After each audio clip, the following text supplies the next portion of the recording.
Hey, what's up? Yeah, so just giving a little rundown on this Thurman versus Fundora fight and make a little prediction here.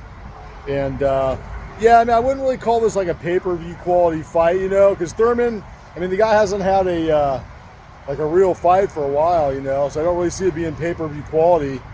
Um, yeah, Brock Jarvis, that doesn't earn the pay-per-view. Yeah, honestly, I don't know what he's really done to earn a title fight at 154. So he beat Brock Jarvis. Before that, yeah, he had a win against Mario Barrios, but Barrios was just moving up from like 135 from his loss to Tank, and that was a close fight. Um, Thurman kind of dominated early, but Barrios actually got in the fight late. Actually, I think he hurt him once or twice late in that fight. And also before that, he lost to Manny Pacquiao, who was like 42 at the time. So, now just his name from being a prior champ at 147, that's unified. That's the only reason why he's got this fight and why it's pay-per-view. But it's an interesting fight. I mean, every kind of fighter kind of has their vulnerabilities. And, I think in this fight, you got Fundora, who the guy's like 6'6". He's got like an 80-inch reach. And Thurman's like 5'7" or 8 at the most, with about a 69-inch reach. So you got 11-inch reach advantage from Fundora, and he's got like, he's like a foot taller than him or more. So it's almost a foot taller. It's pretty crazy height and reach disparities here. Kind of vulnerability for Fundora is going to be that. Mendoza knocked him out. He's got that long reach, but he doesn't really utilize it that well. A lot of times he kind of fights like a smaller fighter. He fights on the inside and stuff like that. Tries to bang it out. Doesn't always keep guys at the end of his punches like he should. And that's why he got knocked out against Mendoza. And he's got, those taller fighters like that, 6'6", they got that long neck, kind of keeps their chin exposed. Their shoulder can't cover it. So they're always kind of vulnerable for that knockout, that counter punch, knockout punch, which Thurman's going to be looking for. That's the only reason Thurman takes this kind of a fight. If he sees some kind of a weakness or vulnerability, he thinks he can exploit.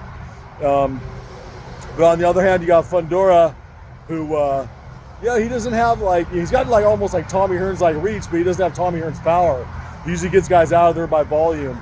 So, but he does have some power.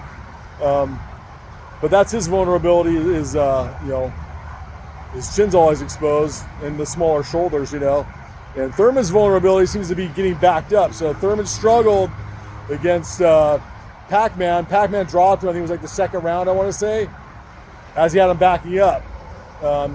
He dropped him. So Thurman kind of has a tendency to drop his hands as he's backing up.